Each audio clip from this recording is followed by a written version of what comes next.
Hi and welcome to another story, and today we have part 5 of Bad Girls by Jacqueline Wilson, continuing from page 110, Indigo. School was still horrible. Kim and Melanie and Sarah started holding their noses whenever I went past. Some of the others copied them, not Arthur, but he was still a bit huffy. I tried not to care. I stalked past with my head in the air, being Miranda Rainbow, until Kim stuck her foot out and I tripped. She didn't try anything when there were any teachers around. Mrs. Edwards was stepping up her anti-bullying campaign. "Wait till the holidays," Kim said loudly to Melanie, "then we'll get her, round at your place." My mum still had this arrangement with Melanie's mum. I went round there every morning in the holidays while mum worked.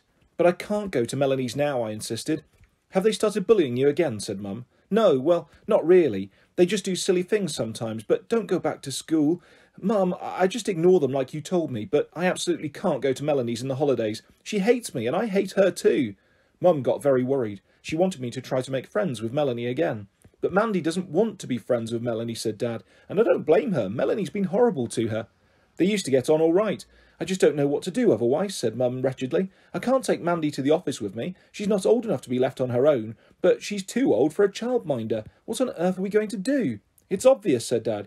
"You mean I should give in my notice?" said Mum. "No. Have a word with Mrs. Williams. I'm sure she'd be happy to keep an eye on Mandy. Then she and Tanya could keep each other company." "Oh, yes, yes, yes," I shouted. Mum said no. She went on and on, saying no. She tried to find someone else to look after me, but in the end she gave up and fixed it with Mrs. Williams after all. "Oh, Mum, how wonderful," I said, capering about the room. Hey, calm down. You'll knock something over. Now listen to me, Mandy. I want you to behave yourself when you're at Mrs. Williams. I'm not having you running wild with Tanya. There are going to be lots of rules, all right?" "To hear is to obey, oh great mother," I said. We didn't obey any of Mum's rules. Mrs. Williams didn't seem to mind much what we did, as long as we didn't play music too loudly when the babies were having their naps. She let us go off around the town together, and she didn't even get mad if we were late back. "You are lucky, Tanya," I said without thinking, as we walked into town arm in arm. "Mrs. Williams doesn't ever nag at you and make you stick to rules and tell you off like my mum."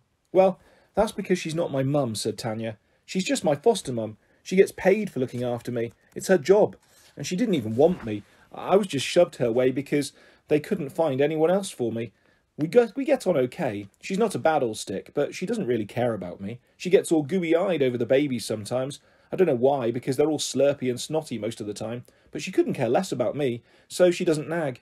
Your mum nags because she's absolutely dotty about you. Anyone can see that. She loves you to bits." I didn't know what to say. "And your dad thinks the world of you too," said Tanya more enviously. "What about your dad, Tanya?" I said. She'd never really mentioned him. "Him," said Tanya, snorting. "Haven't seen him for donkey's years. Don't want to." She unlinked arms and walked on quickly, her sandals click-clacking. I had to hurry to keep up. She had her face turned away from me. She looked as if she was trying not to cry. "I'm sorry, Tanya," I said worriedly. "What are you sorry for?" she said, sounding fierce. "Well, I didn't mean to upset you. About your dad. I'm not upset. I don't give a toss about him, or my mum, not any more, or even any of my little brothers, because they've been adopted now, and they're doing great. It's just Carmel." "Won't they let you see her?" I asked. "We had this supervised visit at Easter, but she got all shy, and her foster mum was there, and—" Tanya sniffed. "Look, shut up, Mandy. I don't want to talk about it, okay?" "Okay," I said. "Don't look so down, dopey. Come on, let's get into the town and cheer ourselves up," said Tanya. We went into Boots, spending ages at the makeup counters. It was great fun at first. Tanya put all this sample eyeshadow and lipstick on me, and we squirted ourselves with tester perfume. But then Tanya started sauntering around the shelves, and I saw her hands reach out and grab. She was wearing a hooded sweatshirt with big pockets. It was easy for her to hide stuff. I followed her, trembling all over. She wandered around, so cool, so casual, an expert. We walked out the shop, and I waited for the hand on her shoulders, the stern voice. But it didn't happen. We walked on, Tanya's eyes sparkling, a grin on her face. She cheered up all right. "Hey, Mandy, come on. Better get you to a lady's. You look a right clown with all that makeup on your face," said Tanya. She looked at me closely. "What's up, eh?" My throat was so dry I couldn't speak. I just stood there shaking. "Hey, I want to see what I've got for you," Tanya whispered. She had held open her pocket and showed me a can of hairspray. "Told you, that's what you need to fix your hair. When you put it up, why don't you ever wear that scrunchie I got you, eh?" I just shrugged and shook my head. I was so scared of upsetting her again, I didn't dare say anything about her shoplifting. She started to do it every time we went shopping together. I still didn't dare say anything outright, but I tried my hardest to get her to stay in at Mrs. Williams. "Please, Tanya, shopping's boring. Let's stay in and we'll play your tapes or draw or something. Whatever you want, please, I begged. Sometimes it worked. They were the most wonderful mornings ever. We played Tanya's tapes until even I was word perfect. I just mouthed the words, though. Tanya sang in her dead cool husky way, and she did all the right gestures and invented her own special little dances. Do you think I'll ever make it as a rock star, Mandy? Tanya asked, wriggling away. You bet you will, I said. She dressed up like a rock star too, in shiny shorts and a fantastic violet sparkly top that looked wonderful. She painted her lids with purple eyeshadow, doing lovely whirly patterns right up to her eyebrows. One time, she took my box of felt-tip pens and designed amazing tattoos for her arms and legs. Weird flowers with faces, prancing unicorns, and witches casting spells. She inked a dark purpley blue bracelet around her thin wrist and got me to help her draw a ring on every finger, studded with red rubies, green emeralds, purple amethysts and blue sapphires. Do me a tattoo, Tanya, I pleaded. Your mum will create, said Tanya, but she drew a tiny tattoo inside my wrist.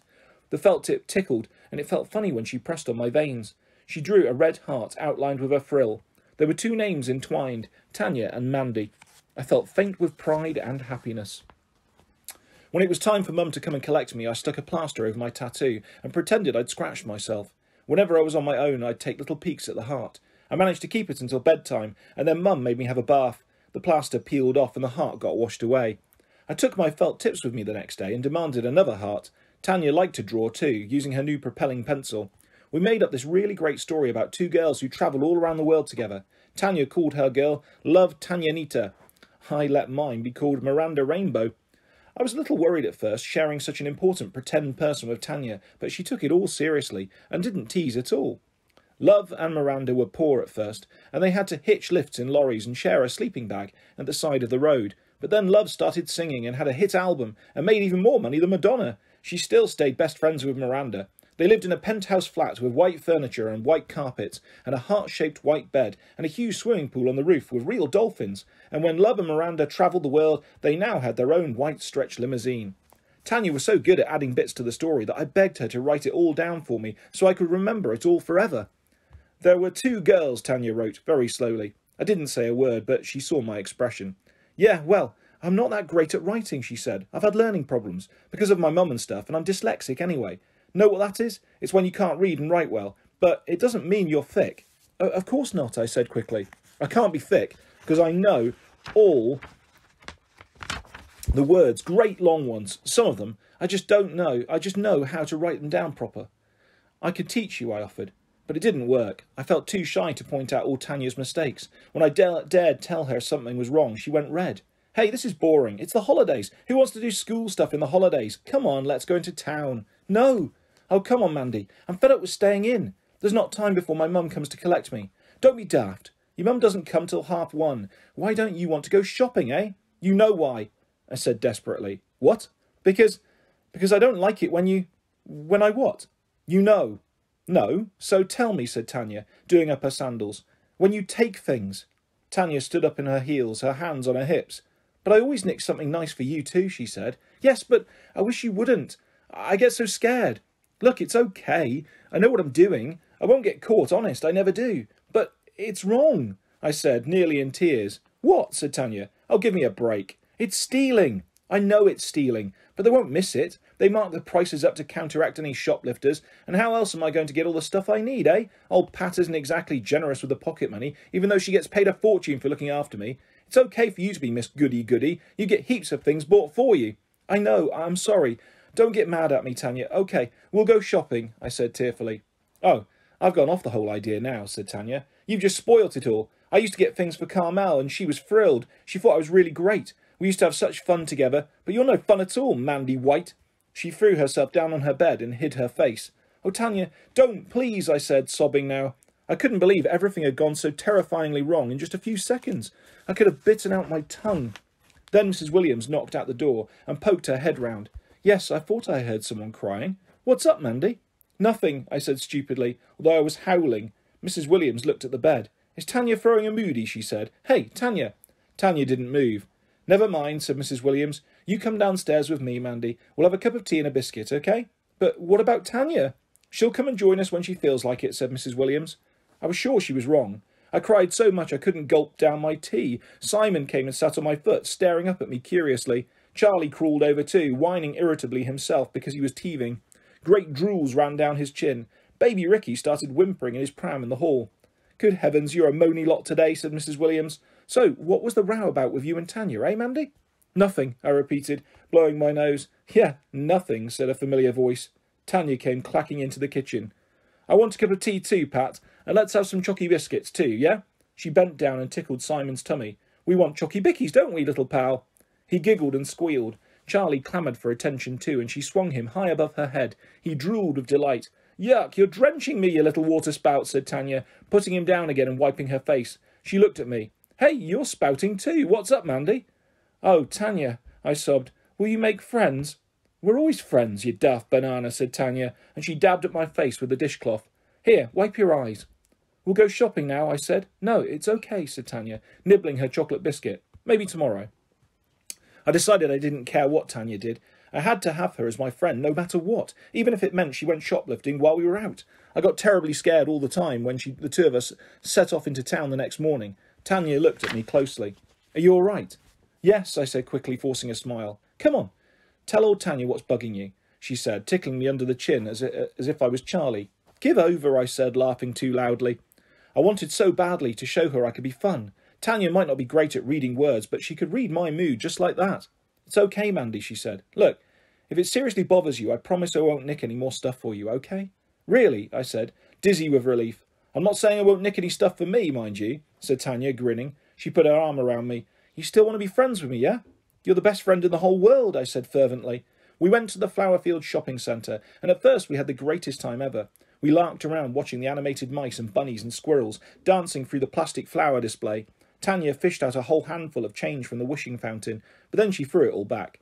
Come on, make lots of wishes, Mandy, she said, scattering coins so fast the water plinked. I wish that Tanya would be my friend forever. I wish that Kim and Melanie and Sarah would stop teasing me when I went back to school. I wish that I could turn into Miranda Rainbow. I wished that wishes always came true. What did you wish for, Tanya? I asked. Tanya wiggled her nose. If I tell you, then it won't come true, she said. We wandered all around Flowerfields. We spent ages in the HMV shop listening to music. Tanya fingered a new Kurt t-shirt wistfully. I held my breath, but she just gave it a little stroke. It's lovely, isn't it, she said. I'll see if Pat will buy it for me. I need more clothes for the summer. I've got some savings, Tanya. I could buy it for you as a present, I said. I fumbled with my purse. I haven't got all my money with me today. Mum won't let me take it all out at once, but I've got nearly £20 at home, honest. You keep it, Mandy, said Tanya, but she looked touched. We went up in the glass bubble lift to the top floor. Tanya held my hand as we flew up the lift together. I was so happy I felt as if we were flying right out into the air, soaring sky high. Then we stepped out into the top arcade, and Tanya peered round, sussing out all the best shops. Hey, this looks good, she said, tugging me along with her.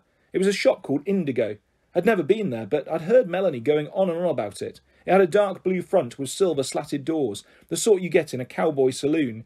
It was a dark blue inside with swirly silver lights. We looked strangely blue ourselves, and we got the giggles.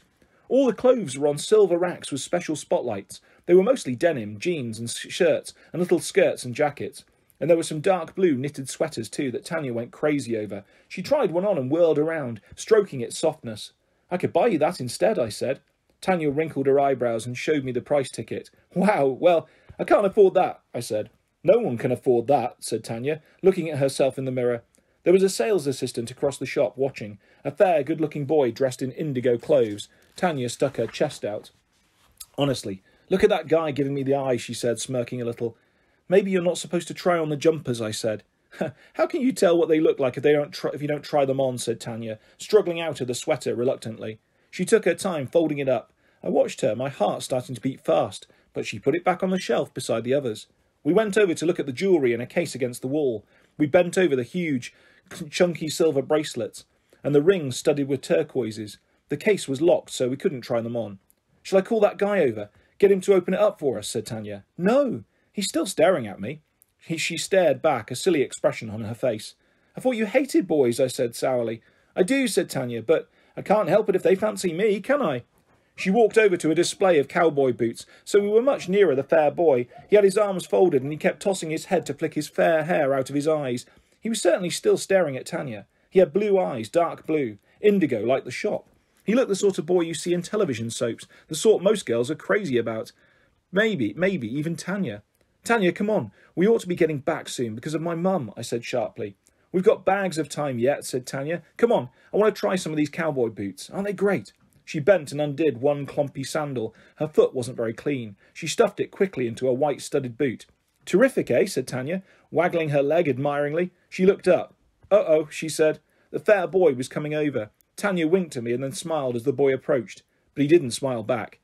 Can you get us the other boot, eh? Said Tanya, her hand on her hip. No, I can't. And you can take that one off too. You kids have been messing about in the shop long enough. It's time you were going, he said. I felt myself flushing, nearly dying of embarrassment. Tanya was red too, as she tried to take off the boot. She lost her balance and nearly fell over. Look, stop clowning about, said the boy. You shouldn't try on boots with bare feet. It's not hygienic. He sniffed as Tanya's grubby foot came out of the boot. Tanya said nothing at all. She didn't look at him. She didn't look at me. Her hands were shaking as she strapped her sandal. She turned and started walking out. I scrambled after her. I saw her hand reach out to a shelf. I saw a blur of dark blue, and then it was gone. But Tanya's sweatshirt was suddenly straining over her stomach. I tried to make my legs keep on walking out of the shop, along the top arcade towards the lift. But then someone shouted. Tanya turned. The boy was coming after us. Run, she yelled. Run! And that is where we will leave part 5 of Bad Girls by Jacqueline Wilson. I'll be back soon with the next part of this fantastic story and lots more stories and videos coming your way very soon. If you would like to subscribe or hit a like, that's always appreciated. Thanks for listening, guys. Take care. Bye-bye.